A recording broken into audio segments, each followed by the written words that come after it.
This is a Danger Entertainment podcast. DangerEntertainment.net.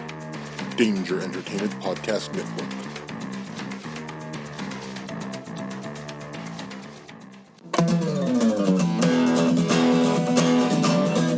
Alright. It's about comic books and movies. Growing up with Rokusuke. Superman before Zack Snyder ruined him. Michael Keaton was the best Batman, while Christian Bale is just deadpan. No one remembers the other ones. Jeff defends Aquaman. Blake's just not listening. What? Jason impersonates Michael Keaton. Some people just want to watch World Buzz. Jeff nails another draft day. Nailed Blake's it. top 5 has 98. I got Jason more. just loves him some Kevin James. Fucking Kevin James. It's the history of bad. It's bad. It's the history of bad. So bad. It's the history of bad ideas. It's the history of bad. Oh, yeah. It's the history of bad. It's the history of bad ideas. Podcast. Welcome to the History of Bad Ideas, number 199. I'm Jason. I'm Jeff. I am not Blake. Hey! Jim's here. And with us is Daniel. He is dressed as a Cobra foot soldier. Is that correct, sir? Cobra Trooper, that's correct. Okay. Now, what charity are you with? We are with Canines for Warriors. What they do is they take dogs from high-kill shelters that are about to be euthanized. They save them, train them to be working dogs, and they pair them with veterans with PTSD or cranial injuries. So far this year, we've raised over $12,000 through our calendar drive and various conventions. And we're also, taking conventions here at the con today. Awesome. So that's pretty much what we do. Okay. And how long has this been going on in your charity? We've been paired up with Canines for Warriors for 2 years now. Before that, we were with USO, and before that, we were with the Wounded Warrior Project. We pretty much stick to the military charities. Okay. And how many conventions a year do you do? I'm brand new to the group. I only joined in October, but so far I'm close to 40 already. Oh, wow. So yeah, they say that I'm like the one-man army though, so I like to go to a lot of them. But we have garrisons all over in 46 of the 50 states. We also have a garrison in England. Okay. So we do quite a few. I would guess somewhere in the neighborhood of 500 conventions all around the United States. So what has been your favorite one so far? Even though you're new to it, what's been your favorite one? Probably Dragon Con, which is the big one down there in Atlanta, because there was probably about 100 of us down there. And we posed up on this big set of steps, and we had like the G.I. Joe pose and the Cobra pose and the silly pose. So it worked out pretty good. But I think there was like 10 Baronesses down there, or Baronai. I don't know what the plural of Baroness is. Baronai? Yeah, Baronai. We're going Baronai. Baronai, right. And then we actually had, there were some that were down there as the bunny Cobras. They were like the Playboy bunny versions of Cobras, so it was pretty cool. Is that very tactical in the war? It is. It's very distracting is what it is. Okay. Now, I do have a couple of Cobra questions. How is your health care? Our health care is actually pretty good. Okay. They can afford to give us good health care because we never get hit, just our vehicles. That is true.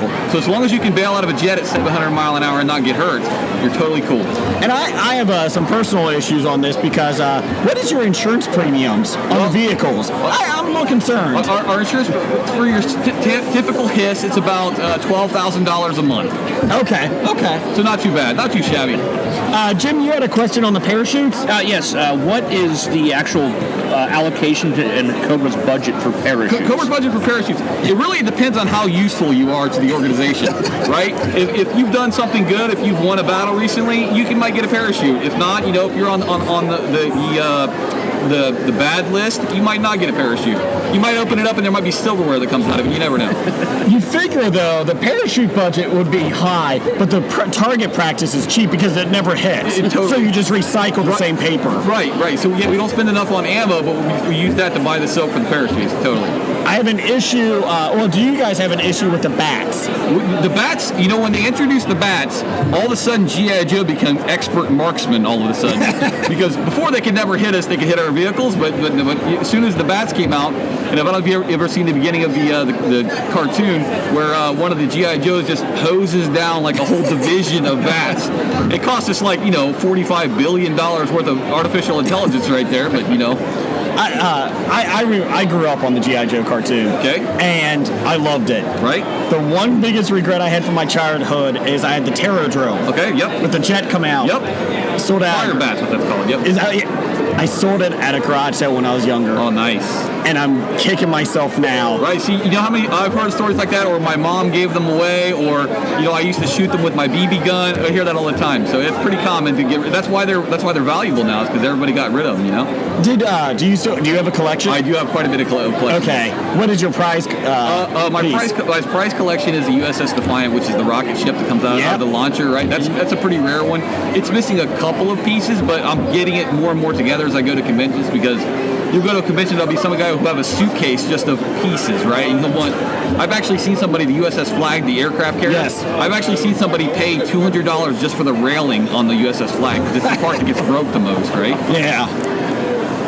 And who was your favorite character growing up? My favorite character growing up was Zartan, right? Because first off, he had the awesome eye makeup, and secondly, when he would go out into the sun, it would hurt him, and he would turn blue. Oh, I forgot about that. He was also the leader of the Dreadnoks, and he had his sister Zorana. And, oh God. Yeah, right. Yeah, it's getting kind of obscure, right? I like that. Right. Well, we were talking about.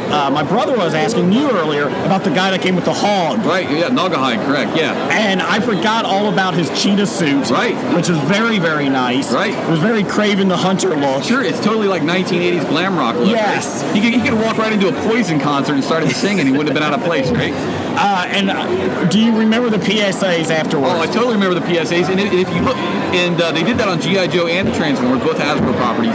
And if you look online, there are people that have done parodies of the PSOs. Yeah. Or PSAs, right? And they're pretty amusing. The pork chop sandwiches one's pretty amusing, right? I always say this to these guys: the barbecue one with the electrical wires. Yeah, totally. Hey kids, don't jump over those wires. Right. And then the bikes come up. Let's launch off of it. That's so awesome. Well, there was the YouTube thing where they did that. Yeah, the parodies. Pork chop sandwiches. Yeah, one of the best ones was the one guy, he walks up and he goes, "Hey kids, I'm a computer. Stop all the downloading." It's like, what? What does that even mean? Now, our disdain at this table, and I've heard from you, the G.I. Joe movies. Right, the newer movies. I'm not a fan. In our group, we do allow the newer movie cosplays, but we we like to stick to the 1980s stuff in general. And that's, I don't know. I grew up in the 80s. That's the kind of stuff that I really go for. Mm-hmm. The new movies, they just look too sleek, and it looks like they're trying too hard to be edgy. I'm not really a fan of it. I will say, I have a 7.5-year-old. He has no idea what G.I. Joe is, and I keep trying to show him. It is tough to find the toys. Right.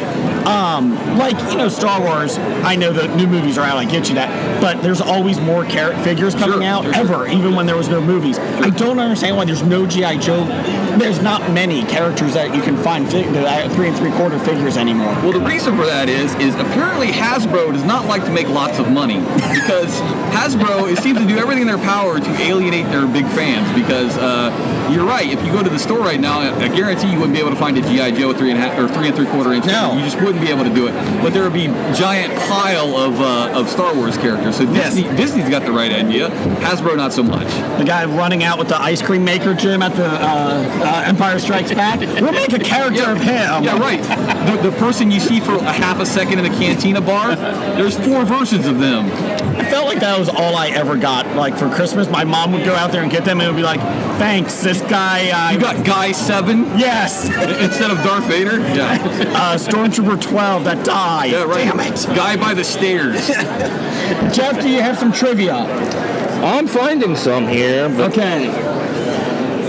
okay, how's this one? Who is the Dreadnought that uses a chainsaw and has blonde hair? Buzzer. Buzzer is correct. Buzzer with a ponytail. He's also a socialist. Just throw that in there for you if you need his file card. Hardcore socialist. Down the hall. What G.I. Joe's real name is Shayna O'Hara? Shayna O'Hara. I'm going to go with Scarlet. Scarlet is correct. You gotta love Scarlet because she has the audacity to shoot crossbows at tanks. And I even like the bow, the one that Chewbacca does. The tiny one, right. Yeah. Okay, Scarlet or Lady J? Which one's your favorite? I love Lady J. Lady J is totally the camouflage outfit and the accessories that she has. Totally awesome. Storm Shadow or Snake Eyes? Storm Shadow by a long shot. Okay. I remember I used to subscribe to the G.I. Joe comic book back in the 80s. Sure.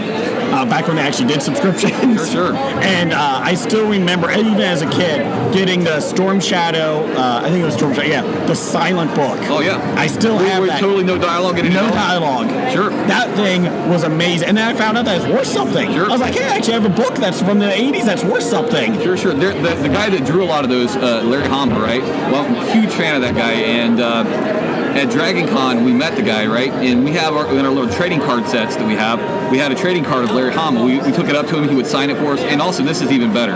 This is where it gets interesting.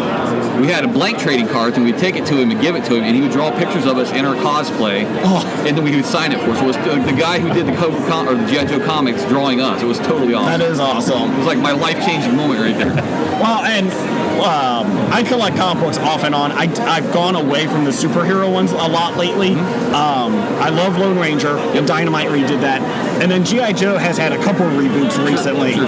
And I really like that they have like the lighter ones, but they have a darker, grittier one. Yep. It's almost like Marvel, what is it called? Marvel Knights or something? Yes. Yeah.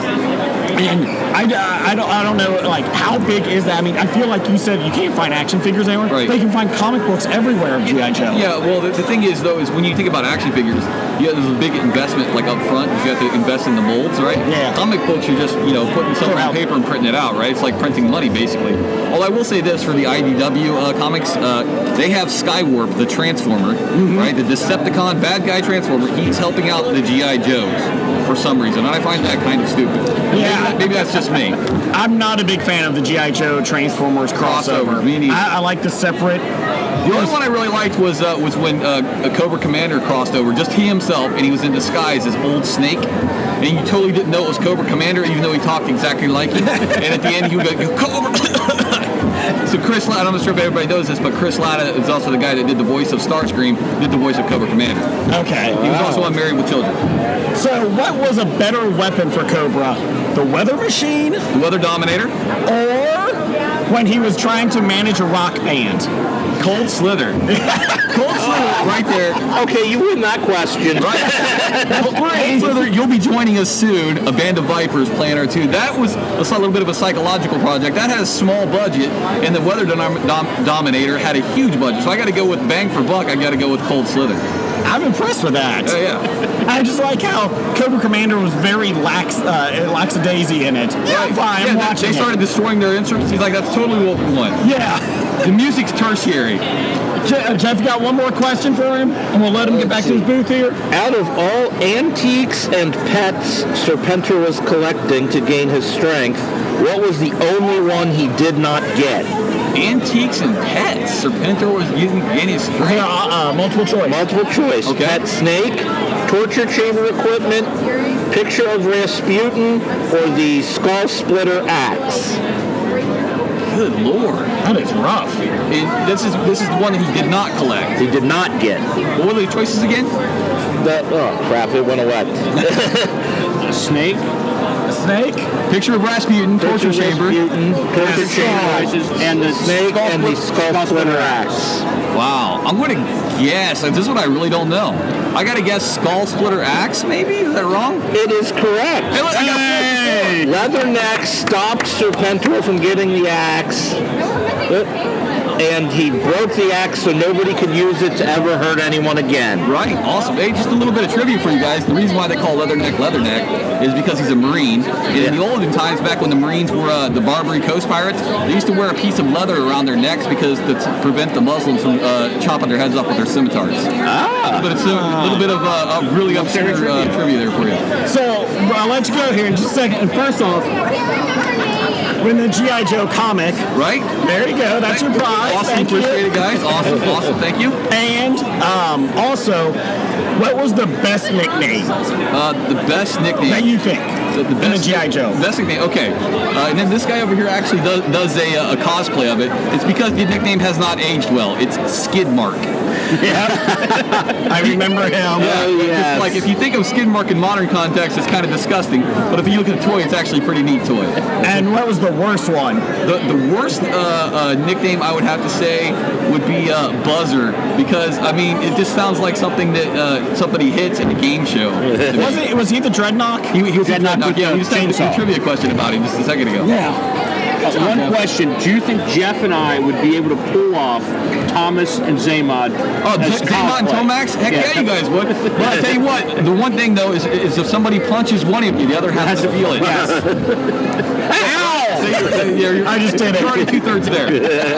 Well, Daniel, thank you. Where can we find your charity online? You can find us at thefinest.cc, or you can go on Facebook and just type in The Finest, and it'll bring you right to the main page. Our personal page is the Central Defense Garrison. If you type in the Central Defense Garrison, it'll take you to our little subset of it. And you can also go to caninesforwarriors.org and check them out there. Okay, thank you, sir. All right, you guys have a good convention. Thank you, too. Thank you. Thanks, guys. That was Daniel with the G.I. Joe cosplay. I love G.I. Joe. I know that was a little bit after your time, right? No. Okay, it was still in there? Yeah, Okay. I still watch G.I. Joe. It was started mid-'80s. So Okay. I mean, I was probably maybe a little too old to be collecting the figures. You're never too old to collect figures. Well, that's true. We bought figures in college. Well, yeah. I still say sci-fi was the best. All green, because when you go into battle, you want neon green in the battlefield. You can't pick them out. No, not at all. We got Bane and Batman in front of us. I'm a little scared. Well, honestly, I'd be more worried about a G.I. Joe guy being in the background getting hit with a stray shot than somebody they're aiming for. That's true. It would ricochet off the vehicle. But the guy who's running down there and everybody's shooting at, he's safe. I felt like the cartoon was like, these guys are shooting a lot of people and never getting shot. You know what? Let's build robots so they can at least hit something. Let's see here. We got some listener feedback. We're still at the Seaside Comic Expo. Hail Cobra! We are at Comic Expo, episode 199 here. This is our last one, probably, of the season, of the Expo. We're on Sunday here, day 3. Day 3 is a lot tougher to get going. Oh, it's very tough to get going. I think I might have had one or two too many last night. Well, that's true. As we went out to celebrate. It's still a pretty good crowd, though, today. Yesterday was packed. Yeah. And today is filling up. I was walking a little bit earlier, and it was a little packed there. We got Green Arrow, and who is that? Black Arrow? Sure. Oh, it was from the thing. He's got a full mask and kind of scary. Kind of looks like Scarecrow with Green Arrow. I don't know. Full mask, and he's carrying a katana, so... Yes. Whoever's wrapped up like that and carries katanas. We're being filmed. Yes, so here we go, episode 199. Do we talk about the Rolling Stone magazine? We did not. It's for sale. Oh, The magazine's for sale. you can always buy the magazine. No, the company for that Selton Banking is for sale. Okay. Would you buy it? No. No. I don't see how that magazine is going to be relevant. In 5 years? Well, they're still stuck in the 60s and 70s. And like every so often they like catch up to modern times or whatnot, but every time, like, they're famous for doing their lists, and their lists are terrible. Don't get me started on the freaking Saturday Night Live list of all time. Yeah, when they start ranking people, music or show, and they're like still stuck in the 60s and 70s. I don't think the music industry, does anybody care enough to do it anymore, like to read in depth about it? I don't think so. And what I have a problem with now is that pretty much what a lot of Rolling Stone is writing about deserves to be down the hall in the political podcast. Yes. They get very Way political. too political. Well, you do have the Supreme Overlord talking about protests for football and NBA. We did have our first Major League Baseball player knelt during the next. Who was that? A backup catcher for the Oakland A's. No.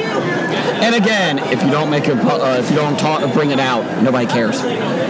Yeah. Don't make a scene. But anyways, moving on. It's down the hall. Down the hall. It only took us 5 episodes. Now we got political. Okay, so nobody is buying Rolling Stones. Probably the magazine or the company. Yeah, but they had their list of best song ever, and this was probably in the early 2000s they put out. Yeah. And the number one song was Like a Rolling Stone by Bob Dylan. The number 2 song was Satisfaction by The Rolling Stones. I'm like, oh, that's terrible. Terrible. Way to pat yourself on the back because you share a name with those. And they were around first, I'm pretty sure. Both the song and band were before your magazine. Let's see here. We had a question. It was just brought up. Now, there's no feedback yet, but favorite video games growing up? Anything you can think of? Tecmo Super Bowl. That was when I was growing up. That was when I was in college. Okay, well, favorite... Okay, how about this? 80s and 90s. We'll go 80s and 90s. Tecmo Super Bowl. Oh, so not the 70s? Okay, Pong. Tecmo Super Bowl, I think it was my major in college. Tecmo Super Bowl, not the first one. The second one, The yeah. second one. Because it kept stats. It kept stats, and it was a whole season, playable season. You could pick which team, and again, it just wasn't fair to take the Raiders with Bo Jackson. No. Bo Jackson. Well, the first series. The first, and then they took... Oh, no. That was... who was the first guy that they took out? The running back in the Tecmo Bowl. Sorry, my bad. I have no clue what you're talking about. There was a guy that was in there that was a running back, and he pulled himself from the game. They had to redo it. They just gave a number or something instead a couple of the quarterbacks did. Really? It was QB Bills for... oh, that's right. Jim Kelly. Kelly. QB Eagles for Randall Cunningham. That's right. I believe QB... was it QB Browns? Because all these guys... These were the guys that started like the QB club that they licensed themselves out for other video games. Okay. A bunch of the former University of Miami quarterbacks with Kozar, Kelly. Cunningham. To be fair, the Browns still have QB1. They still have no idea who their quarterback is. Kaiser showed some signs of promise. That's true. That is true. Why don't we ask Blake? Where's Blake? Reboot him, Jeff. Reboot him. Reboot him. Come on, Blake. Get working. Browns go. We need the air compressor to get him up. That's right. It's too busy building Jim's Lego Millennium Falcon. Unfortunately, it blew 80,000 pieces away, so Jim has 7 pieces left. It doesn't quite look like the Millennium Falcon. No, it does not. It does not. Batman is kind of wandering around here. I'm a little worried. He's protecting us. He is. So nobody's... Well, no, that doesn't mean he's protecting us. It just means every villain's going to be right here in about 10 minutes. He does more harm than good.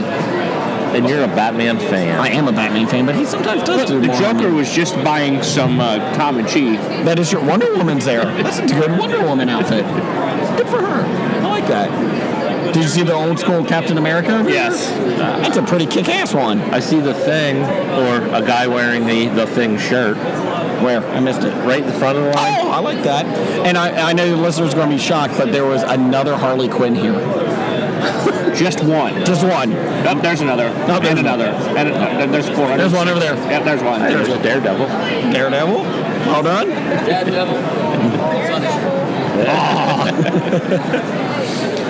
So anyways, moving on. So you got Tecmo Super Bowl. Anything else?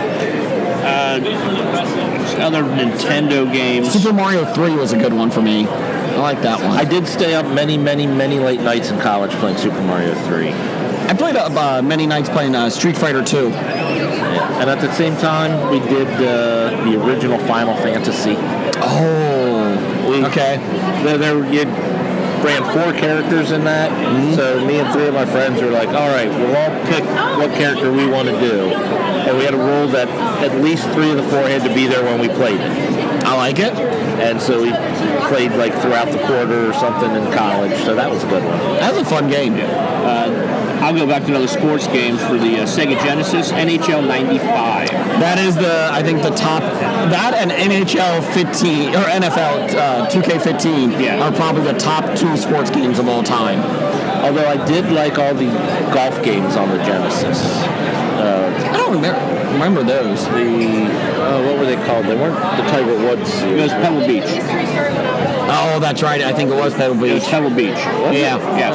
I don't remember. I remember. Yeah. I remember the course, and it was the actual Pebble Beach. Oh, they had 4 courses. 6 courses to choose from. Yeah, Pebble Beach was the first one. I like the original golf for Atari. Dear God, that game was awful. Yes, that was so annoying. You could never get it right. Well, how about the original home run baseball for Atari? You had all 3 outfielders move at one time. That's a fly ball. You tell it was a fly ball or a ground ball by the noise it made. That's the only way you could tell. Pete Rose Baseball was good for the Atari 2600. That was an older one that came out at the end. I never saw. It's the only thing Pete Rose has done that's been good. Just saying. Video game, again, not a console, but an actual stand-up game. I'll go with Altered Beast. Oh, God, yeah, when you were in the loincloth with the axe. I played that a ton at Doc Holliday's Video Game Emporium. Oh, God. I miss the arcades. I plunked a lot of quarters into Gauntlet. Okay. I plunked a lot of money into Sunset Riders. Remember that one, the cowboy one? Yeah. You would go through. I'm always a sucker for westerns. That was a fun one. And the Twilight Zone pinball game. I've talked about that a lot of times. That's a fun one. I've always liked the pinball games.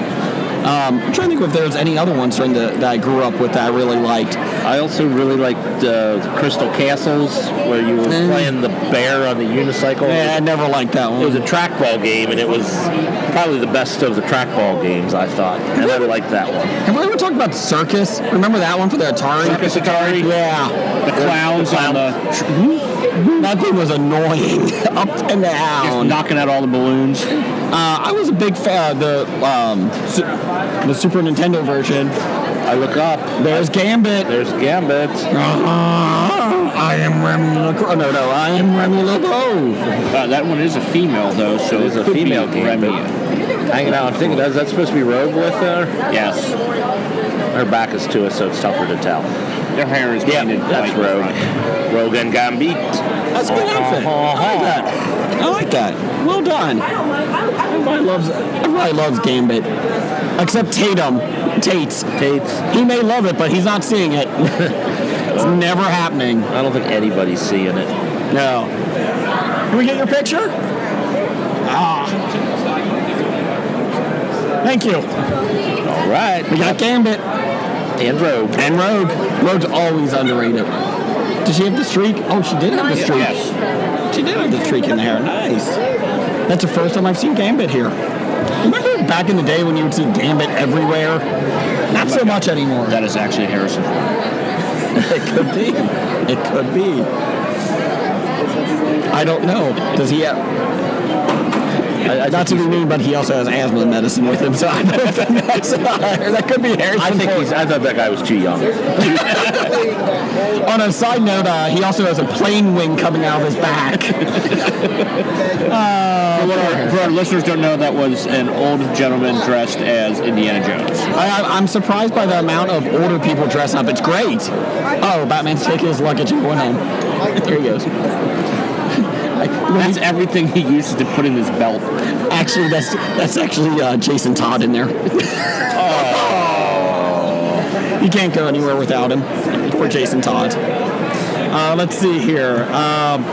So moving on, we did have a request from Doug. The top 2D animated. I guess this could be News of the Geek. This could be Whatever we want to call it. It's whatever we're discussing. That's all that We'll matters. be back to our regular format next week. Let's see. Rotten Tomatoes looked at how the critics graded all the Disney Studios 2D animated movies. Okay, ranking them from best to worst based on critical response. Okay, there's 55 movies. Number 10. We'll do the top 10 quickly. Beauty and the Beast, 93%. Aladdin at 94%. Moana at number 8 at 96%. Should be higher. Fantasia at 96% at 7%. At 7. Dumbo at 6, which is highly overrated. Yeah, I agree. Well, at the time, everyone probably loved it because those early ones were relatively new and there wasn't anything else to... Base it on. It's only like 65 minutes, too. Cinderella was top 5. Number 4 was 101 Dalmatians. Excellent movie. 98%. Zootopia from 2016 was 98%. That's a number 3. That really surprises me. That's a little high. It was a good movie. It was enjoyable. Well, then again, everyone complains about how Rotten Tomatoes, and all it is the percentage of people that say yes versus no. Correct. Not it's better than this movie. It's a yes or no. Yep. And it's a percentage of people that say yes. And number 2, Snow White and the Seven Dwarfs, 98%. And this, I can't stand this movie. Number 1, 100%, Pinocchio. You need to go on Rotten Tomatoes and vote. I need to get them down. Pinocchio? Do you have critic credentials? I will find it. I will get some. Just so was it's at 99. Was this like the critics of the day it came out? I have no idea. I'm not thinking they're going back. I think that it is. Sometimes they do go back, and people that review them for DVDs, Blu-rays, when they come out, they do review it and put them in. Because it's adding up throughout the time. Yep. Pinocchio, I can't believe that. The bottom ones, let's do the bottom ones here. These are always the fun ones. Bottom 5, 6. Number 50, Home on the Range, 54%. Home on the Range. I don't remember that one that well. It doesn't look good. No. This is what I have a problem with. It should be lower. Shut it. Robin Hood, 52%. How dare you? It's not that good of a movie. Yes, it is. You're not that good of a movie. I'm not a movie. I don't care. I mean, you take the amusing Odalite Day song out, and there's nothing worthwhile in the movie. No. I don't even like the song in it. Just like everything else. So you took out the best part? No, I like everything else. I don't. I think it's a terrible adaptation of the Robin Hood story. None of the characters make sense. Well, hold on. So you're saying what's worse than that, they said, is Atlantis, the Lost Empire. Okay, that might be worse. Yeah, that's pretty bad. That's Michael J. Fox, right? Yeah, I think Michael J. Fox did the main voice. Remember, this kind of surprised me at 53, Oliver and Company. Yeah, I didn't think, 44% for Oliver and Company. I didn't think it was that bad. I was surprised. I think there are many worse. Yeah, more than half the people said it was bad. I mean, okay, it probably isn't a great adaptation of the Oliver story, but they turned it into a story with cats and dogs, stray cats and dogs, as opposed to orphans. Living together? Yes. Number 54, the second worst, 38%, Brother Bear. That one I didn't think was that bad. I didn't think it was good, but I don't think it was his worst. I think I would have said if I have to go up or down, I think I'd go up on Brother Bear. I feel like Dinosaur should have been lower. If you're going to do that, we'll get to that in a second. I never saw that That's one. 65%. Yeah, and that was 47. And then finally, the worst movie, Chicken Little. I could see that. Yes, no love for Zach Braff. My son has watched that several times. It's not good. I don't know. I mean, if you're looking through all of them, like some bad ones, like I said, what is it? Dinosaur would have been down lower. Pocahontas would have been down lower. And granted, Pocahontas was still 48. Yeah, 56%. Black Cauldron was 49. Oh, it was. And I wonder if that's just so different. I think it's because, especially at the time, people wanted kids movies coming from Disney, and Black Cauldron darker. It was Black Cauldron. That was wasn't that even rated PG? Yeah, it was the first Disney PG cartoon. Yeah, and that's probably why a lot of people didn't know what to do with that. But I mean, you got like in the number 11 is the Adventures of Ichabod and Mr. Toad. That thing was creepy. Yeah, that's really, like I said, that must be at the time it was released why they got that high of. Yeah, but they also didn't have anything else going on at the time, I guess, so they all loved it. The Many Adventures of Winnie the Pooh from 1977, 92%. That was number 15. And number 16 is Winnie the Pooh. From 2011. Oh, hate the Winnie the Pooh characters. Really? Yeah. Wow, I like Winnie the Pooh. The one that surprised me, too, Bolt. From 2008, 89%. That was number 18. Yeah, I can't believe Bolt is so high versus something like Oliver and Company. I don't see why Bolt would be better than that. Bolt was good. I mean, it was decent. And it was enjoyable, but it did not seem like a typical Disney one either. My good one, Tarzan, 23. Percent? Oh, no, 28. 88%. Tarzan was not a good adaptation of Tarzan. And we got a lot of people, because I posted this out there a couple weeks ago, this link. Melody Time was 24 from 1948. It was 88%. It's an anthology of animated vignettes set to contemporary music. Contemporary in 1948. Correct. And Three Caballeros. Thank you. Was 25. A lot of people love this one, too. I I can't even sit through watching that one. I mean, it's like, oh, this is what people took for entertainment in the 40s. The Jungle Book was number 26. You know, the more I watch that one, like the cartoon, I'm not as impressed with it as I used to be. It was there. I never hated it, but I never liked it. And here we go, the big one finally. Hunchback of Notre Dame. How is that 38? That should be lower too.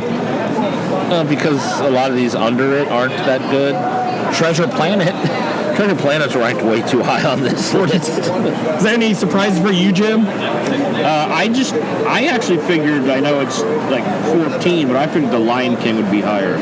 Yeah, I could agree with you on that one. And only at 92%. I really thought people... it's one of my favorites of all of the entire franchise. Sleeping Beauty, I thought, was very high. That is not much of a plot. Sleeping Beauty and The Lion King both at the same. Yeah, but I guess they ranked them. I don't know how exactly they did that. Well, there's fractions of percentage that they're not showing us here, but correct. But I'm just saying, essentially they're putting Sleeping Beauty and Lion King on even par, and I think most people say if you compare the two, Lion King is better. Doug, listener feedback here, said regarding the top Disney animated films, these were his. Tangled, number 1. Mulan, Meet the Robinsons, Aladdin, Lilo and Stitch, Saludos Amigos, Hercules, Robin Hood, Big Hero 6, and Lion King. Oh, that's a whole lot. Were there?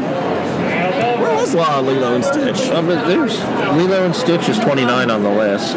Much higher it should be. Hercules is 33. I think he's saying it just to get on my nerves, because that's Disneyfying the crap out of something that is good and turning it into something that is terrible. I liked it.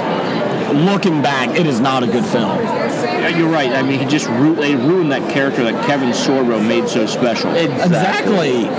And if you can't get behind Kevin Sorbo's religious or his political things, who can't you? You don't see Xena out there. Well, we should have Xena out there. That's right. And we got Chris here from 365 Flicks Podcast stopping by. Chris, you saw the list for the top Disney films and worst. Do you have an issue? I do have an issue, Jason. Number 51, Robin Hood, 1973. Thank you. So that's not on. That should be lower. No. It is horrible. That should be right at the top 10. I agree. You know what? At least Terrible version of Robin Hood. Terrible version of Robin Hood. It's not. I would say top 15. I love the Sheriff of Nottingham. You would. I know. That's the stupidest Sheriff of Nottingham ever. The Little John characters. What are we doing? Little John. How could you not Little John? Little John? It's basically blue, but Big Bear. Robin Hood's a cocky son of a bitch. Robin Hood. he's awesome. He's supposed to be a cocky son of a bitch. And the stork costume was stupid. You're stupid. Probably. We do have Thomas Kirk. He had a response to this for the Disney ones. Let's see here. He had, regarding top Disney animated films, number 1, Sword in the Stone, Aristocats. I like the Aristocats, but I don't know if I'd put it that high. Robin Hood, and Mulan. Mulan is decent. It's a little weird. Yeah, I don't think I've actually saw all of Mulan. I can't believe that The Lion King is number 14. That's what Jim just said, too. Jim couldn't believe that either. I would have no problem with that being in top 10. That's definitely in my top 5 anyway. The one shocker that we said was Zootopia was number 3. I've never seen Zootopia. It's good, but it's not that good. I mean, there should have been somebody who didn't like it. There's 2. 2 out of 100, maybe. See, Aladdin, it was okay. Aladdin was okay. Dinosaur at 47. That should be lower. Yeah, I've seen parts of that. No. I was rooting for the asteroid to attack. I was waiting for that. Peter Pan, that should be higher than number 37 as well. I love hate with Peter Pan. I love Peter Pan, like the books and that, like the story, but I don't know if I like the cartoon as much. I don't know. What about the Hunchback of Notre Dame at 38? Screw that. That's what I That's a said. shit film. Pocahontas. What's your top 5? My top 5. I'll think off. Just think. Okay, let's think. Do you have to put it in order or just say 5? You can just say 5. You can just say 5. All right. Well, Lion King, Okay. Aladdin, Robin Hood, Peter Pan. Okay. Now, wait a minute, bear with me. Because we did the top 5 last night and I kept on adding. I think, Sleeping Beauty. I quite like Sleeping Beauty. Oh, see, I thought that would be a lot. I was not a big fan of Sleeping Beauty. Yeah, I don't know why, I just do. I'll go with that one. Okay. That's your top 5? Now, do you have a top 5 from last episode? Jim did the most overrated gimmicks. Overrated gimmicks. Wrestling gimmicks. Yes, Wrestling gimmicks. Or So we're I going did back to worst wrestling. gimmicks. Worst. Because How did we not pick the gobbledygooker? Remember he busted out the egg? Or Akeem, the African Dream? No, you should not be that. No. You know why I don't know these? Because I missed a week and they were out of they didn't do the gimmick again. Akeem did for a while. And another bad one would be Tom Zink, 'cause no one knows who he is. Everybody knows Tom Zink, the Z-Man. Oh dear. Spirit Squad. Okay. What? You hated Spirit Squad? It was awful. The only good thing about that is you had Triple H and Shawn Michaels beating the crap out of them. I do like when they threw them into the box going back to OVW. They were a great stupid group to come in and just have people that, like all 5 of them run into the ring and they get thrown out one at a time. The best tear gas. They were absolute tear gas. 2 of those guys. The best thing they brought us was Dolph Ziggler and Nicky Nemeth. That is true. That is true. Shit though. I love Dolph Ziggler. Number 4, Cole Burchill. Paul Burchill, the pirate. I Remember don't even him? know I that. do. He would swing in. Yeah. And they said the reason why because Vince really loved the Pirates of the Caribbean. Yeah. And that's why they did it. Bless him, he does have these little moods. His girlfriend in it though was quite nice.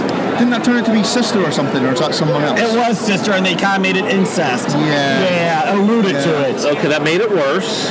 Yeah, but she was really, really attractive. I get the impression from watching different documentaries that Vince always wanted to have an incest story. Yeah. There. He wanted to do one with when Steph got pregnant. He wanted to do one with either Shane was the father or Vince was the father. Yes. This is Lord. real. Yes. This is real. He actually wanted to do this, and both Stephanie and Linda told him to fuck off. Glad somebody has a brain. Well, did you see? This was kind of interesting. They were talking to one of the writers that was at the time of the Vince McMahon getting blown up. Oh yeah. And the idea was that they were going to bring in a brother of his to run the company. And Would it have been Hornswoggle? no, It would have been Vince McMahon playing his twin no. That would have been funny. with a goatee. No, I think it would have been Vince McMahon in drag. Playing his twin sister. Now that's TV. Vincetta. I think his name was actually Randy McMahon, and they said it would have been a totally opposite character. He was good-hearted, he was always nice, and they said they wanted to do a different dynamic of somebody running the show. Oh. And they said, I wouldn't have had a problem bringing in a different dynamic, but they have to blow up Vince to do it. well, that was the big, see how it would react. And then Chris Benoit killed people, and then that ended that. Thanks, Benoit. That's maybe one of the positives of that happening. All right, we got to stop here. Randall Holt is in the building. Well, you have an Iron Maiden shirt on. I don't know if we can trust you. It's one of the better Iron Maiden shirts. Come on. Is there such a thing? Iron Maiden? Iron Maiden. Iron Maiden.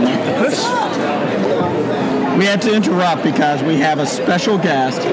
Randall Holt, RJ Holt 666, is here to do some trivia.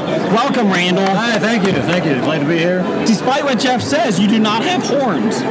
Well, That we can see. can't see them, yeah. That's true. I don't know where they're at. They're in a certain spot. You wanted to do Arn Anderson Maiden trivia. So let's see what we can do here. For those at home, that means Iron Maiden trivia. Arn I will probably fail miserably. 3 out of 5 gets you the Nicolas Cage creepy bag.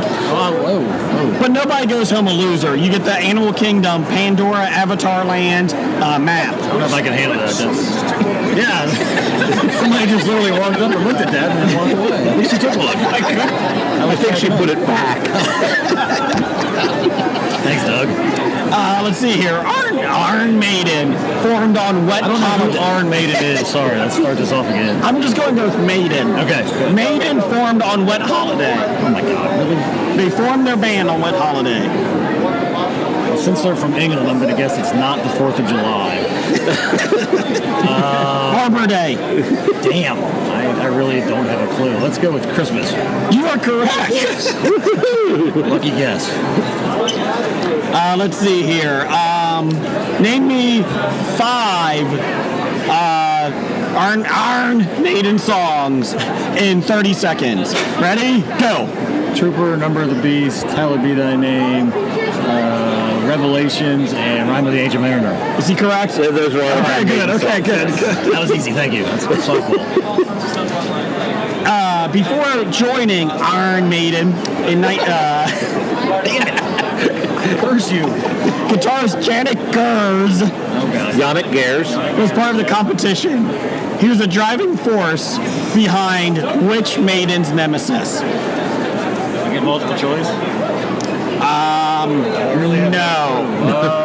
You don't know what band Yannick Gers was in before joining Maiden? No, I do Okay, not. fine. I don't know it when he says it. White Spirit, Black Spirit, Purple Spirit, Orange Spirit, Aha. Aha, it's tempting. White Snake. It is White Spirit. It's okay, you got 2 more chances. All right, That was yes. White Snake. Okay, who Maiden's 9th album, Fear of the Dark, Yeah. was their first whose cover wasn't designed by what person? Derek Riggs. There you go. Yay. That's pretty impressive. Thank you. Thank you. Well, here you go. Here you go, Randall. You ready? I don't know. I'm kind of scared. There's lots of good prizes in here. You can't look. It's the Nicolas Cage creepy bag. There's bees in there. There's bees. And a face. I don't know what this is, but I want this. Hold on. There. No, not that. This. Oh my God! Really? The Blu-ray of Origins X-Men movie. Origins Wolverine. Wolverine Origins. I don't have it. I'll say that. Now I do. Here's the thing. Would you like to take a chance and get another try? Put the Wolverine Origins back. What? Oh, no. There's other prizes in there. Oh, I know. Hey, that one movie's not in here, is it? Because I don't want that. There's a lot of movies. The Serbian movie did not make the bag. Okay, I didn't want that. I think I just picked up the same one. I sense a theme. X-Men 2, that's at least better. I do have this, and I do like this one. That's a good movie. Well, that's yours. All right, I'll keep it. Because my wife will not let me take these back home. She told me you need to get them out. Yes. Fine prize it is. So would you like X-Men 2 or Wolverine Origins? Keep this. Okay. You'd rather have a duplicate Sure. than Wolverine Origins. Yeah. I don't I blame wonder if I you. ever saw that. You don't want to. I think I did. It was terrible. But it's the introduction of Deadpool to the Yeah, X-Men. yes. Okay, so I did see that, yes. Worst character Silent ever. Deadpool. Yes. You know what? The mark with the mouth. We're just going to take his mouth away. Show his mouth shut. That's all. That's Ryan Reynolds. He's never funny. And we're with Kimberly here for trivia again. Our Nicolas Cage creepy bag has gone low on prizes. It's going low. But it's okay. It's okay. But it's Nicolas Cage. See? It is Nicolas Cage. Jeff, she wants to do Harry Potter. So what do you got? Let's see. What is the name of Harry Potter's owl? Hedwig. Hedwig is correct. What is the street address of the Dursley home? Number 4, Privet Drive. Is that correct? Oh, wait, I gotta... I'm going to say yes. Did you hear the confidence in my voice? Yes. Yeah, it is. I hit the wrong button, and I need to... Hold on a sec. Okay, Jeff, got any other ones? Who was the Quidditch commentator in Harry's first years at Hogwarts? Lee Jordan. That's impressive. You're correct. Who disguised himself as Mad-Eye Moody in the Goblet of Fire? Barty Crouch Jr. That is correct.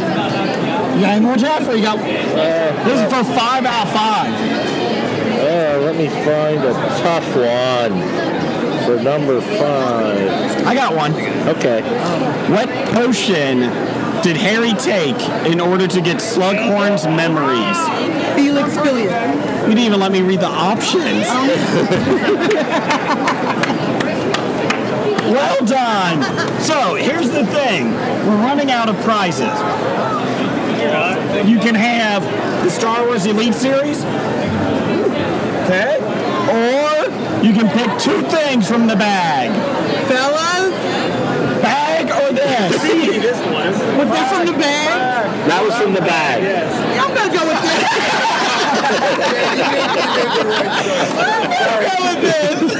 But X-Men Wolverine Origins was in there. Yeah, no, I'm Okay. Thank you for playing. Thank you. And we have Kevin Fields. He's going to do some trivia. Are we doing wrestling trivia? WWE? You do WWE or NWA? We'll do NWA. We'll do WWE. Surprise me. Okay, this is in my wheelhouse.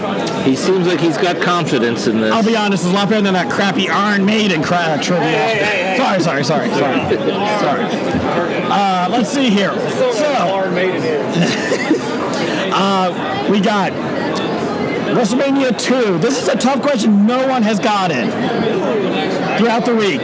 Even self-proclaimed wrestling fans. WrestleMania 2 had the British Bulldogs win the tag team championship.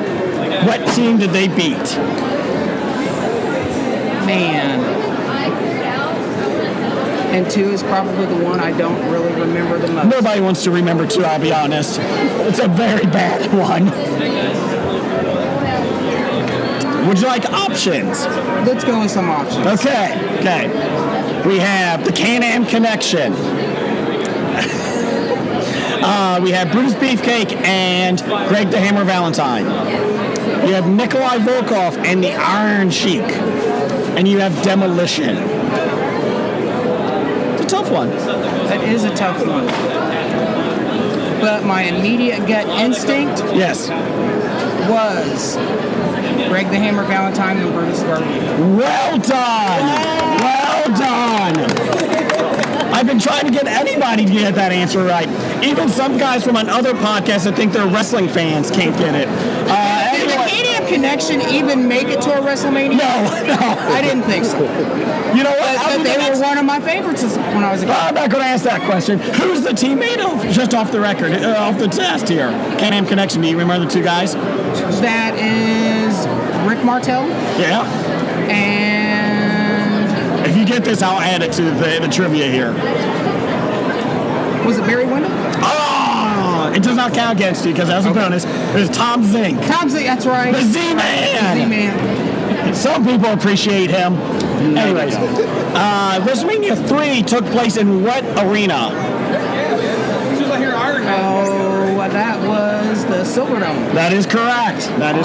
Silverdome. And if you keep asking Vince McMahon, it housed 1 million people to watch it. Let's see here.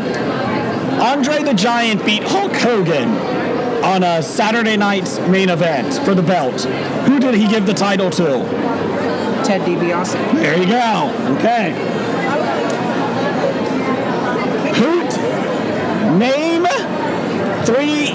Name 2 of the 4 people Randy Savage beat at the WrestleMania 4 tournament to become the heavyweight champion. 2 of the...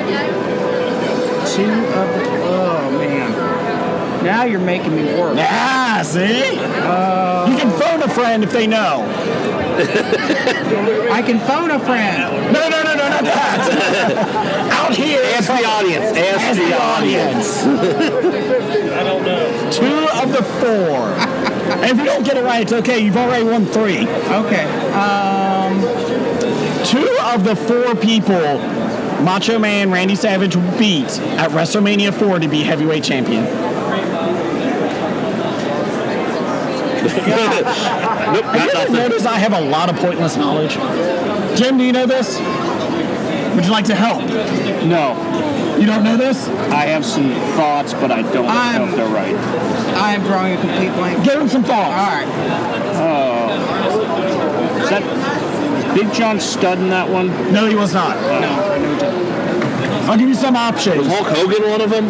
I'll give you some options. Here we go. Here's the people in it. Hulk Hogan, Andre the Giant, Ricky Steamboat, Greg Valentine, Butch Reed, One Man Gang, Butch Reed, I said that one. You said that twice. Let's see here. Rick Rude, Jake Snake Roberts. Trying to think who else is in there. That's the top ones I can think of off the top of it. Ted DiBiase, Hacksaw Jim Duggan, Dino Bravo. Just pick two. Didn't him and Hogan fight to a double count out? That is incorrect. No? Okay. That would be Hulk Hogan and Andre the Giant did a double count out. Oh, okay. That's why DiBiase yeah, got the bye to the finals. So All right, then I am drawing a complete blank. Okay. I'm going to take a pass on that one. It is Butch Reed, Greg Valentine, One Man Gang, and Ted DiBiase. He beat Butch Reed in the first round, small package Greg Valentine the second, and by the dumbest of luck, One Man Gang got himself disqualified in the semifinals against Macho Man because he hit him with a cane. You're going to the finals. Why you hit him with a cane? Ding, ding, ding, disqualified. Oh my God. That's right. Nobody ever accused him of being the sharpest tack in the That is true. Hence the reason he became Akeem. That was a good move. That was probably one of the best moves of his career. He probably made more money doing that than he did being a biker in 30 years of wrestling. That probably is true. I will give you that. So you can't win the big one. Not that we have many big ones left, but you can go for 4 out of 5. Let's do this. We don't have any big ones. No, we do not have any big ones left. So it doesn't matter. But you get the bag still. You can sort of root around in there.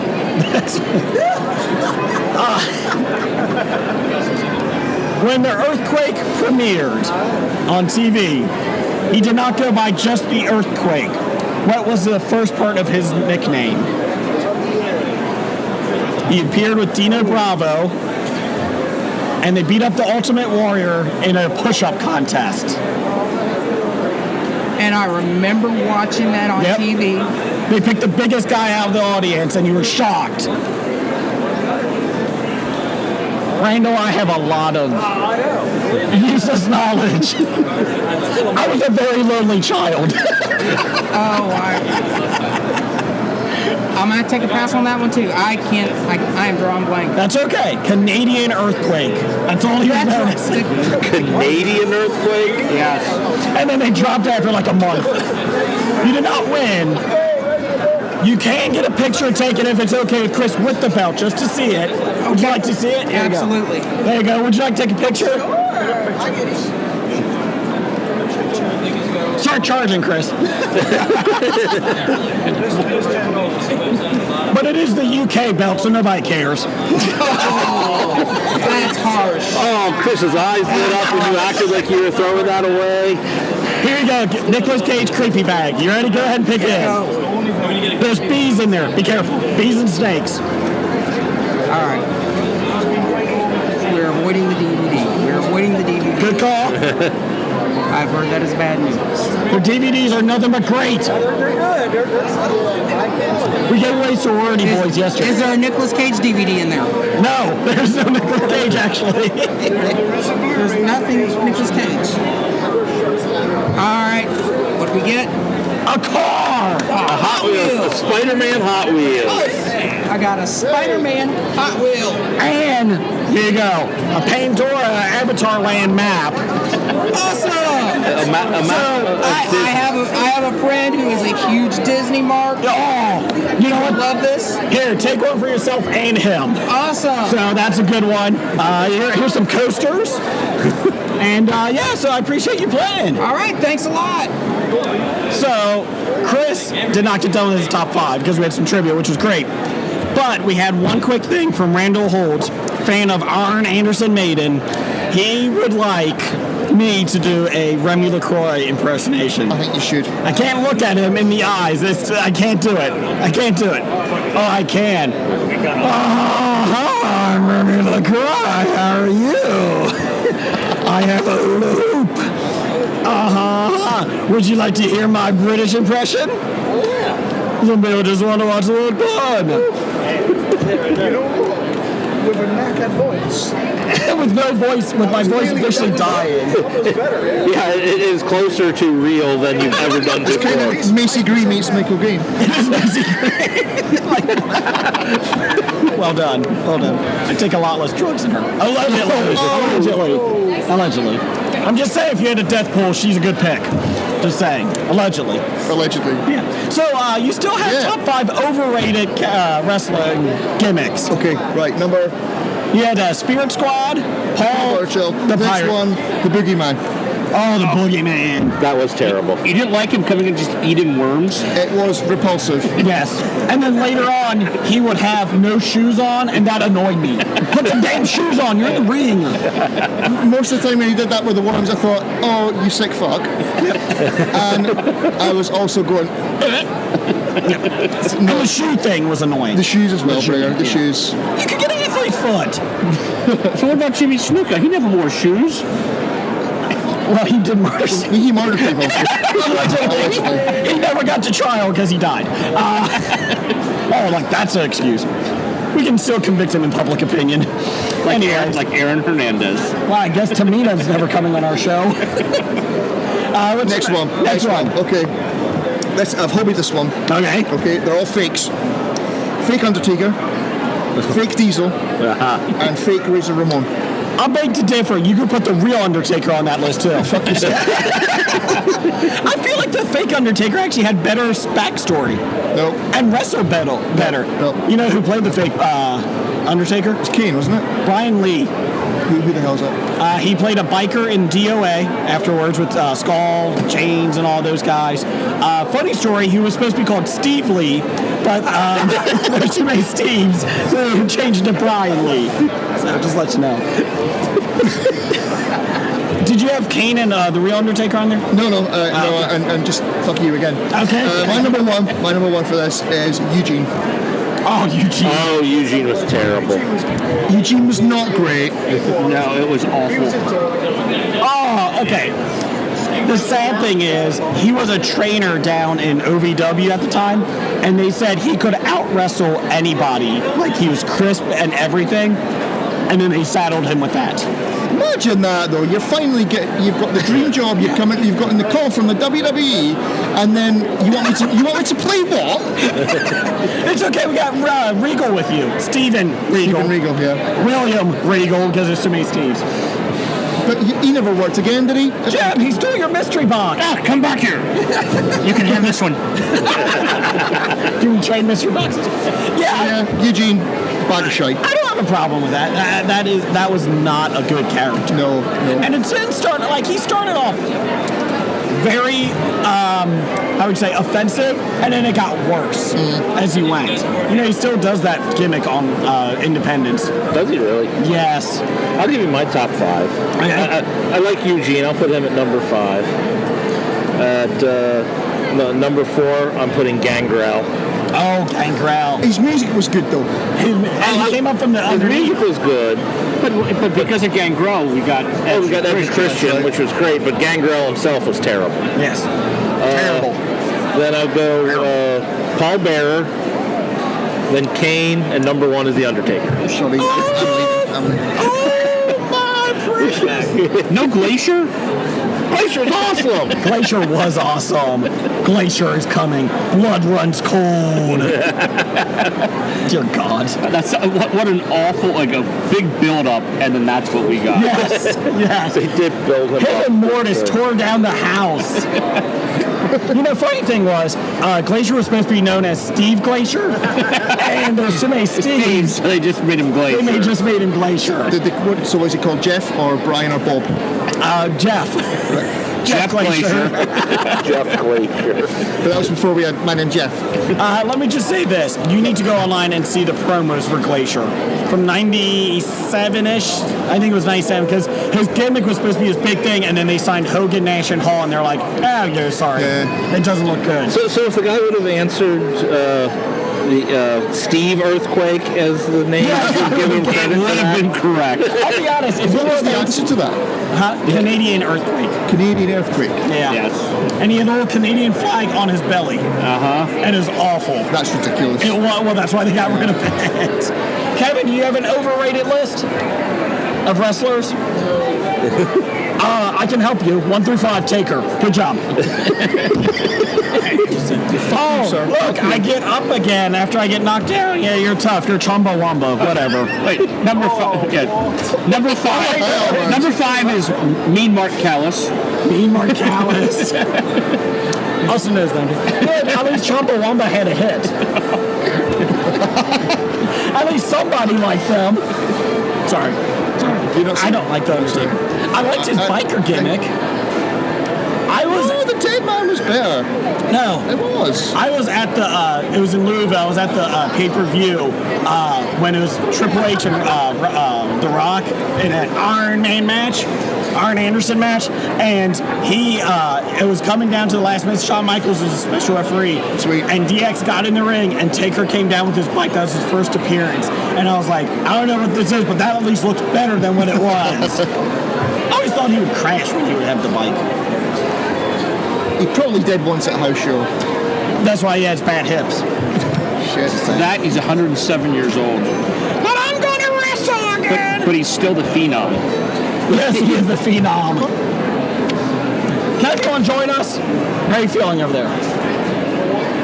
For what? For a show. I have no voice. Here, I'll do my impression. Kevin will say, no. That's my impression. No. You know. I'm a little bit tired. Oh, I've been here 5 days and now the time change is coming to me. You know what? Woe is me. It's coming from the man who calls way Woe is me. Are we allowed to put that on? I'm the Eeyore of 365. You are the ER.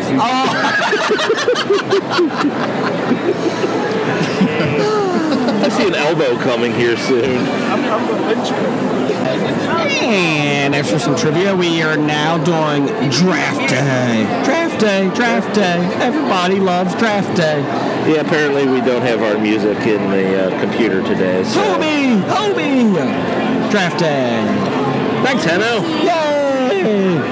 Look at my abs. All right. This one is from Dr. Bednar.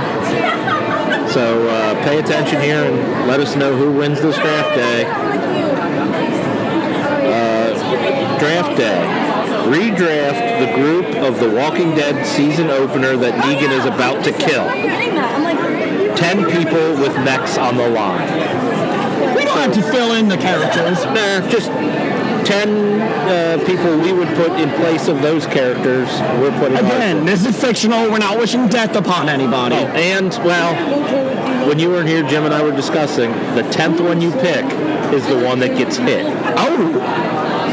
So you might save the one, but he might get drafted by someone else. I like it. So we'll find out how that goes. Okay. So hold back on the one you want to see get smashed, unless you think we're going to steal him. Okay, I like that. All right.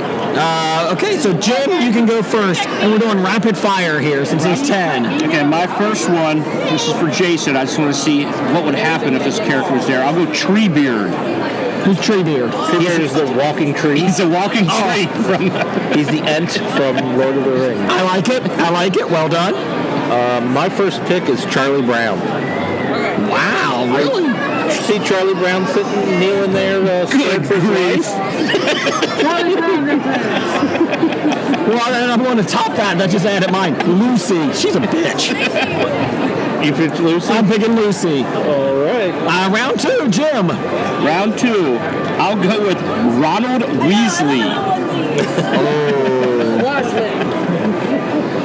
That's a good one. I like that. All right. Well, my number 2, I'm going to go with Zach Morris. Ooh, Zach Morris. I I mean, that cell phone still might work. You might be able to call for help. He could actually fly that. Dead. Battery's dead. He could use that as a weapon. Just hit. You're right. The battery life is about 8 minutes. I'm going Vince McMahon. I could see that. Yeah. It would be a lot better when Triple H takes over.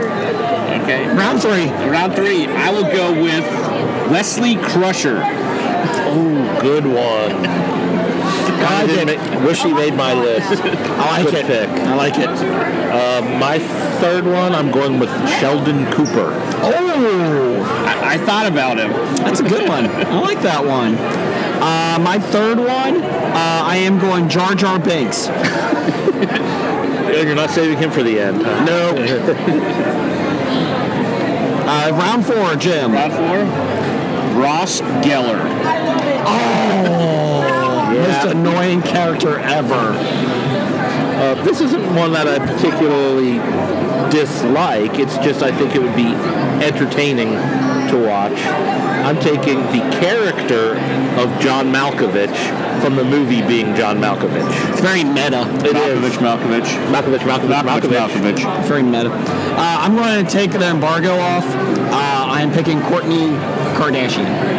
Oh no, Kim Kardashian. How about all three of them? You all three of them for the pick. He'll be at all of them. Okay, all the Kardashian. The three-headed monster of the...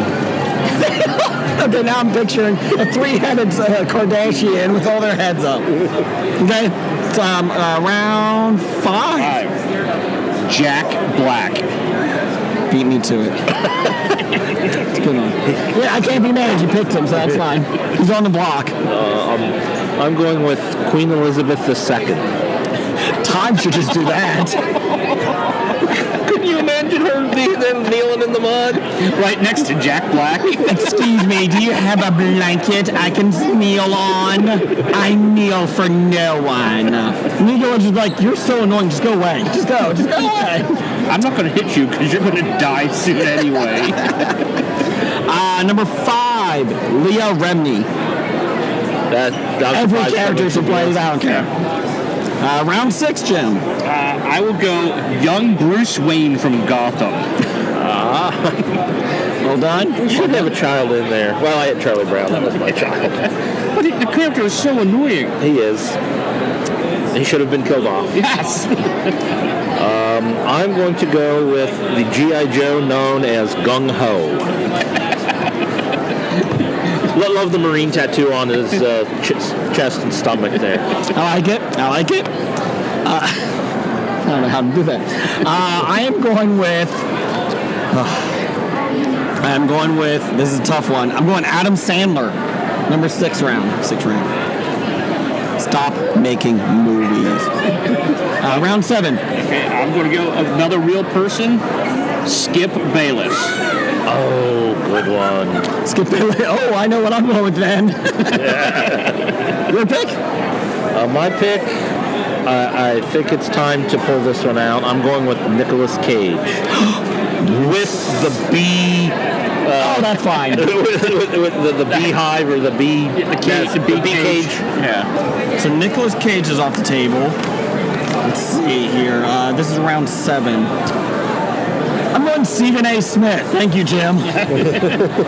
No problem. From ESPN Fake News. Jim, round 8.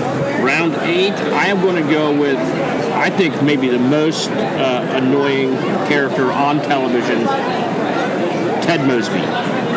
Oh. From How I Met Your Mother. Even worse than Ross? Yes. Wow.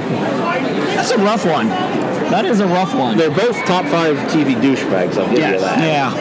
That could be a good category. All right. Top 5 douchebags on TV. My number 7 that I would like to see. So this is number 8, 9. Or number 8. Number 8. I'm taking Charlton Heston. Isn't he dead? So what?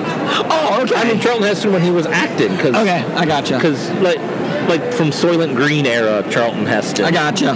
My bad. Not from Wayne's World? Well, maybe from Wayne's World.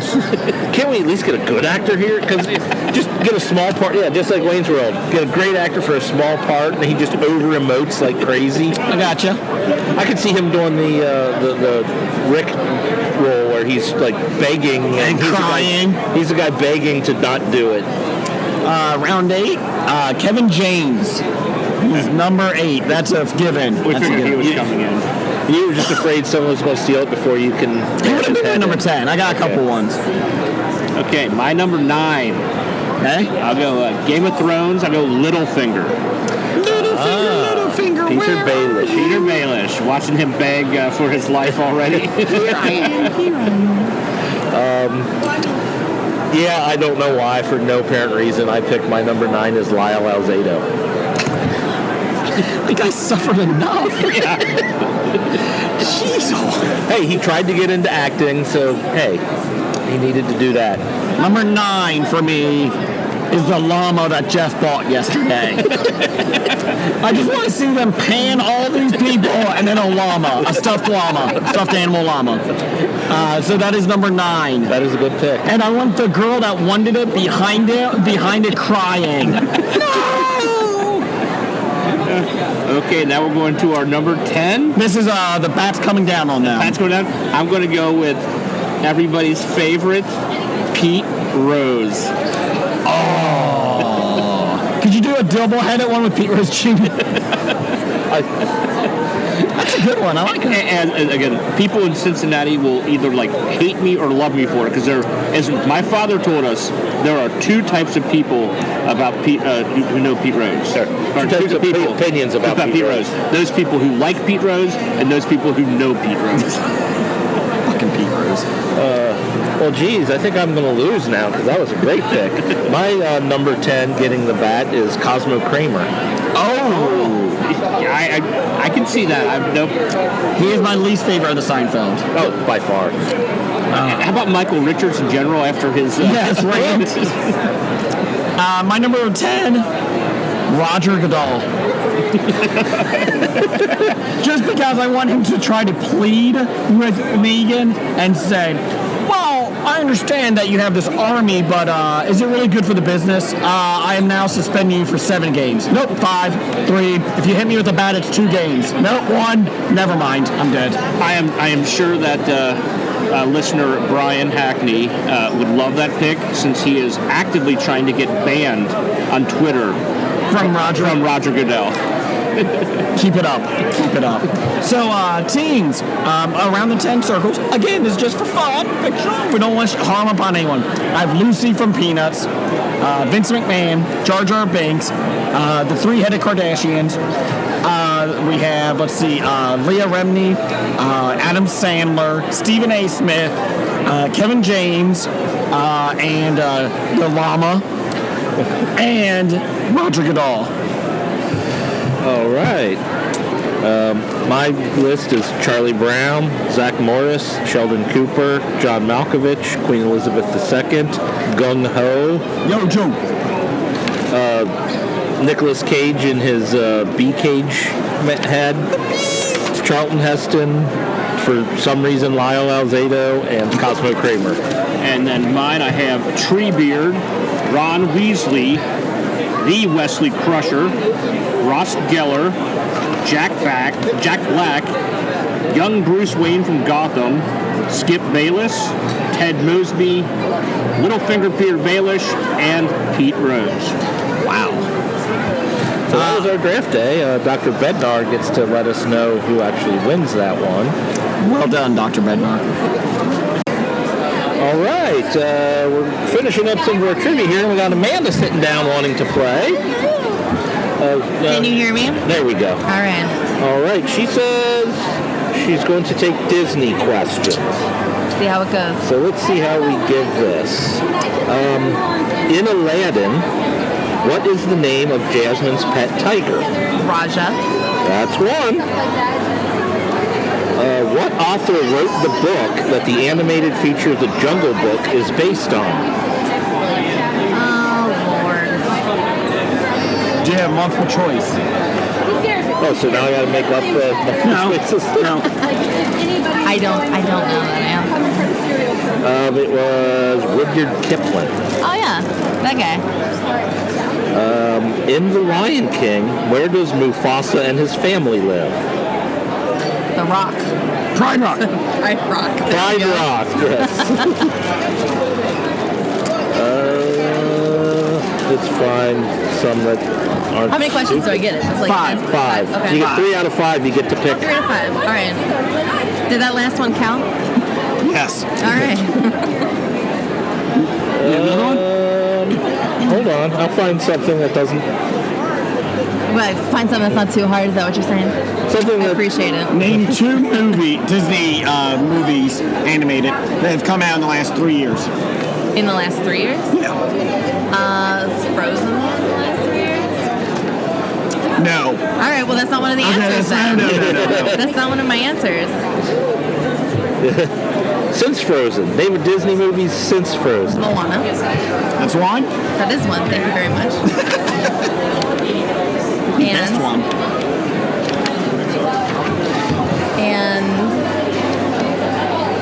It has animals in you it. guys are making me pets. Anyone know Disney movie in the last 3 years? Cartoon. Is Pets not one of them? Was that Pixar? Zootopia is what I meant to say. There you go. You can't tell anybody this. Don't tell Tina about this podcast. I won't. She will burn me at the stake for not knowing these answers. Uh-oh. Last one? What was the name of the dragon in Mulan who provided and who provided this voice? So we just need to know the name of the dragon. Who is Mushu? Mushu is correct. Or You know? Eddie Murphy. You do it anyway. There you go. You get to pull a prize from the I'm Nicolas so Cage excited. bag. Look at the That's creepy Nicolas eyes. Cage. Look at the creepy Can I eyes. just have the pillowcase? No. There's bees in there. Bees. I can't even grab something here. I've got 2 things. Oh, I've got the Ultimate Avengers movie. There you go. Yay! That's actually one of the better movies that was in there. We had Jersey Girl yesterday. Very cool. Sorority boys. All right. Thank you. Yeah, You're welcome. Yeah, you're lucky though because X-Men Origins Wolverine is still in the bag. It You could is. have pulled that one. It is blue. Okay, we are here with Batman. Day 3 for you. What is up, guys? Welcome back. You are our last trivia contestant. Hey, that's for last. We'll see about that. You're on superhero movies. All right. In the Spider-Man films, all 87 reboots. Name 2 actresses that have played Aunt May. Recycling. I love that question. It is my Brutus Beefcake question of superhero films. Marissa Tomei. Crap, I'll just take the loss on this one. Sally Field. Sally Field. Oh. And you could have answered the old crusty lady from the first trilogy. Whose name we don't know, so. Old crusty lady. I didn't know. That's down 1. All right, that's down 1. I need 3. So, All right, well here's one. What actress did not play Catwoman in any of the Batman movies? Your choices are Michelle Pfeiffer, Julie Newmar, Lee Merriweather, and Anne Hathaway. in the movie. I can't hear you. Sorry, they were screaming. Michelle Pfeiffer, Julie Newmar, Lee Merriweather, or Anne Hathaway? Which one did not play Catwoman in any of the Batman movies? Michelle Pfeiffer. Michelle Pfeiffer played Catwoman in Batman Returns. Oh, damn. Was that Julie Newmar? It was Julie Newmar. Okay. That's right, you gotta get 3 in a row. That's 2. I need the next 3. The 2005 movie Sin City was based on a comic book series from what publisher? Oh, God. Jesus. Marvel, DC, Dark Horse, or Image? Oh, I think it might be Dark Horse or Image. No. Image Comics take Spawn, and it's not a part of that world. Okay, so that's Image. It's got to be Dark Horse. That's your answer? That's my answer. It It's is got to be Dark Dark Horse. Plus, like, Image did Spawn, so it's not in that world. Otherwise, Spawn would have wrecked everyone. I don't like that one. We'll go on. I can do one here. No, if you want to go ahead, go ahead. Who played Captain America in the 1980s films? Oh, gee. Actually, if you get this right, you win you win the next 2 questions. If you get it wrong, this is just a bonus question, just for fun. Can this be a bonus question? Yeah, that's a bonus question. I even forgot that guy's name. Yeah, I already forgot that guy's name. I don't have it. Reb Brown. Reb Brown. I'm sorry. That is a horrible name. That's a horrible name. Yeah. All right. I couldn't even get that one. I'm sorry. What Guardians of the Galaxy actor also co-starred on the AMC television show The Walking Dead? Your choices are Chris Pratt, John C. Reilly, Karen Gillian, or Michael Rooker. Michael Rooker. Michael Rooker is correct. Okay, last one, no matter what. Oh, and we got an easy one. Yes! Come on. Who starred as Lex Luthor in the 1978 film Superman? Oh, no. The one I haven't seen. What are my choices? Your choices are Ned Beatty, Kevin Spacey, Gene Hackman, or Roy Scheider.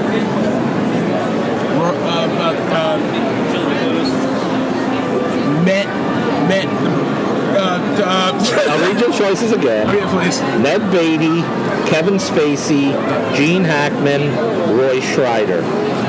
Gene Hackman? It is Gene Hackman. Well done. All right. That was a struggle. Vibrators, I think so. Here we go. I just hope I don't pull out Jersey Girls. That's gone. Someone already won that. Yeah.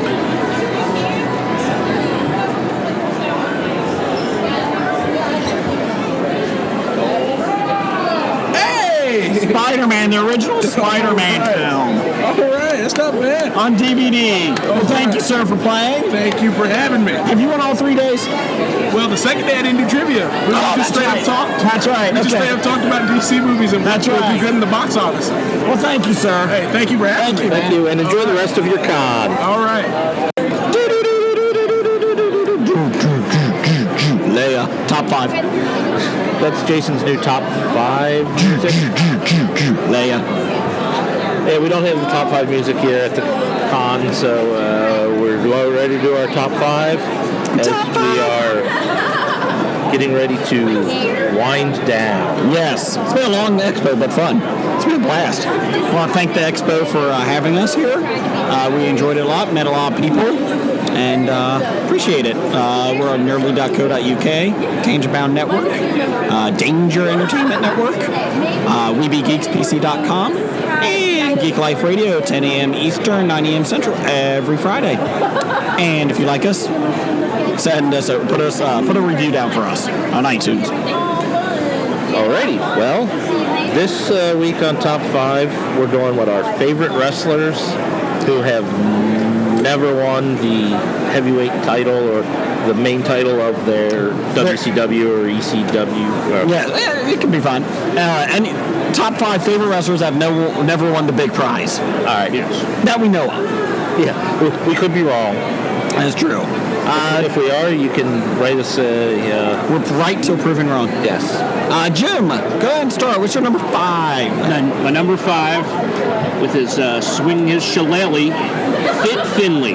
Good call. Everybody loves the shillelagh. I like it. He was the hardcore champ for a while, but never the heavyweight. Fit was good. You know what? He could have, especially WCW, if they did not have Hogan, he could have carried an organization. He could have been a great ECW champion. Yeah, again, wasn't much on the mic or anything. No. Just in-ring was really entertaining. It was. And if you didn't like it, you stick the shit out of you. Yep. What's your number 5, Jeff? My number 5 is the Dancing Fools. Disco Inferno and Alex Wright. This is that part where dance. Berlin. Yeah. Remember when he brought the wall in? The big tall guy? Yes. Moment of silence at the wall. Okay. The actual wall or the guy who played the wall? The guy that played. Oh, okay. Breath of silence. Breath of silence. There's Negan that just walked by. Hey, you just destroyed people. You just bashed in Pete Rose's head? Allegedly. My number 5. I always liked him. He won titles down in Texas in his parents' organization, but I always loved him here. He never got a big enough run. Kerry Von Erich, Texas Tornado. I really loved him. I don't know if his stick would work now, but back then in the mid-90s, he was great. Him and Perfect had great matches. The guy had half a leg and still won and still was able to wrestle. That whole Valnek family, though, that was a Jesus Pete. Talk about tragedy. My God, I think there's one son left. One still alive. Oh. I think I would move to an island, never be heard from again. Might come back around to my number 4.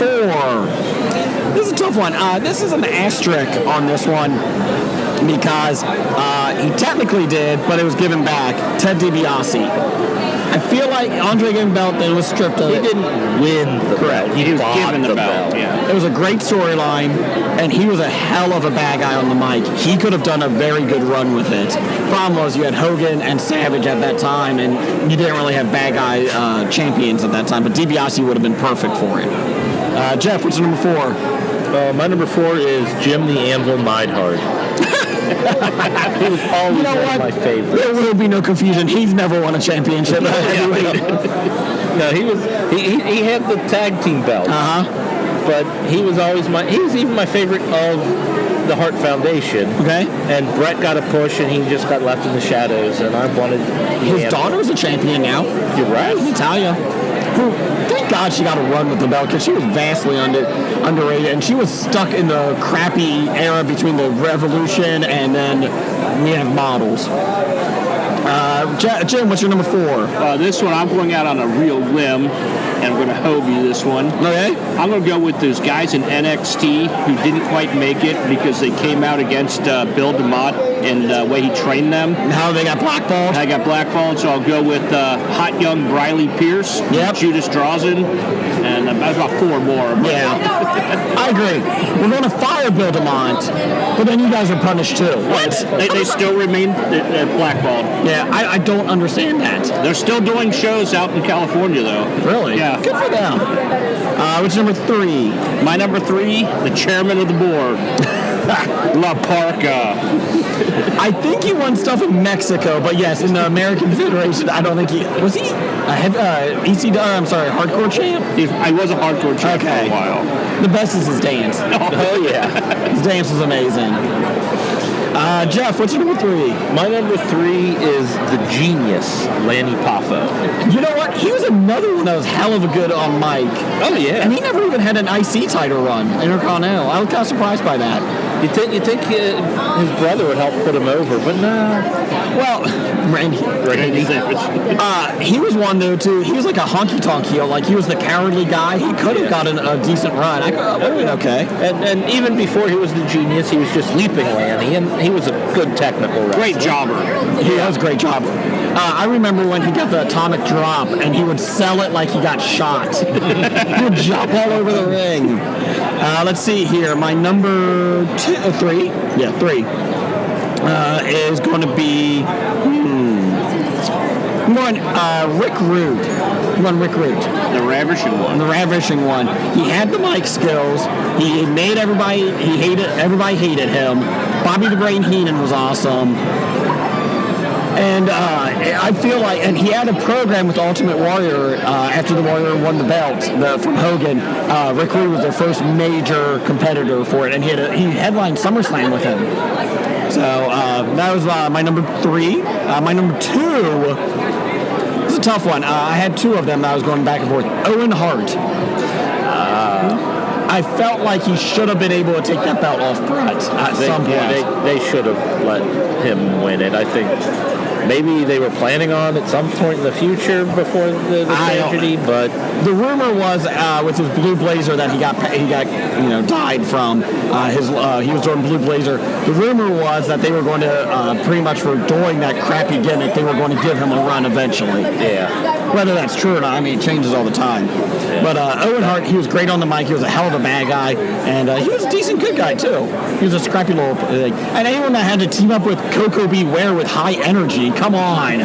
Hey, Coco Beware was in my honorable mentions. Oh, I'm sorry, his new foundation. That's what they were. Oh God, Coco. Jeff, who's your number 2? My number 2 is the tag team of Vicious and Delicious. Who was that? That was Scott Bagwell and Scott Norton. I always loved them. I thought they were fun. Buff Bagwell would have had a run in WWE, but his match against Booker T was horrible when they first brought out WCW. Jeff or Jim, who's your number 2? My number 2 will be Big Daddy B, Viscera Mabel. He had a chance. He had a chance against Kevin Nash. Diesel. God. Was that your only one? Did you have a tie? Yeah, that was my only one. How about Mo? Was Mo in there? Poor Mo. And Oscar, wasn't he the manager? Oscar? Men on this MOM. Yeah, Mabel, Mo, Oscar. Yeah. Who's your number 1? My number 1, again, good. Somebody I met, loved him. It's a superhero in training, Rosie. Loved Rosie. Loved Rosie. You put Shane Helms in there too. Yeah, I can put Helms with that. Yes. I have no problem with that. As the superhero. Is Eugene on there? Eugene is not on my list. Who's your number 1? My number 1, as everyone should know, is Scotty 2 Hottie. Oh, they're going Barry Horowitz. No. Or Arn Mike Sharp. But Arn Anderson, Mike I always liked Scotty 2 Hottie, and they just had him do stupid stuff. But man, the man did the world. He did. But the fact that they knocked him out before he even could enter the Royal Rumble. So he was never eliminated. So he should have been the crowned victor of that Royal Rumble. Him and Curtis Axel. Because he never did it either. Let's see here. Number 1 for me. I love this guy. He was awesome. And Hogan took it away. Mr. Perfect. Kurt Hennig. I know you don't like his finisher. No, he was a great villain. I agree with that. He was supposed to win the Rumble. Hogan said no. He was supposed to beat Hogan and be the first undefeated champion in WWE, and Hogan said no. And he played his games and cried and everything else like Hogan did. Screw you, Hogan. He would have been perfect. He was over. People hated him. That's his name. Of course he would have been perfect. Nice job. So there, any honorable mentions? I'll have the super heavyweights. Okay. With Crash and Bob Holly. They brought the scale to the ring. Crash Holly bringing the scale out. Like I said, I had Coco Beware just because of Frankie. Okay. Actually, I would rather Frankie have the belt, but... And then I wasn't sure. Did Chyna ever win? No, not the heavyweight belt. I thought for some reason they let her win for like a week. Or she something. won the IC belt. Okay. By beating Jeff Jarrett in a housekeeping match. Anything that's in your house you can use as a weapon. Oh, gee. Yeah. It was awful. Yeah, for some reason I thought she had won a belt, so I kept her off my list. But it wasn't the big one, so. Well done. Anything else, Jim? All right. I don't have anything else right now. I think it was great. Hey, can we get a picture? Negan is here. We're taking a picture. We actually just drafted 10 guys you could have hit. Thank you very much. Thank you, man. Appreciate it. So, without further ado, Roger says goodbye. Goodbye. Walking Dead to Talking Heads, from comic books to TV sets, there's a history. Not so bad, there's the history. It's the history of bad, so bad. The history of bad, it's bad. The history of bad ideas. Podcast. Naming addendum. Anybody got anything for this episode? I got Arn Maiden Anderson. I have the Eeyore of 365. I like that one. I've got Macy Gray meets Michael Caine. Jeff Glacier. And the Chumbawamba of wrestling. He had a hit. Chumbawamba is good, but that's a long title. It's not that long. I do like Jeff Glacier. I do like the Eeyore of 365. See, he's staying away from Macy Gray and Michael Caine because it's insulting him. From here, just wanted to watch the bun. Any choice, Jim? What do you got? Jeff Glacier is pretty good. I do like Jeff Glacier. All right, I'm fine with Jeff Glacier. Everybody, thanks for listening, and we will be back in the studios next week for episode number 200. And again, thanks for this Inside Comic Expo for hosting us. Thank you much.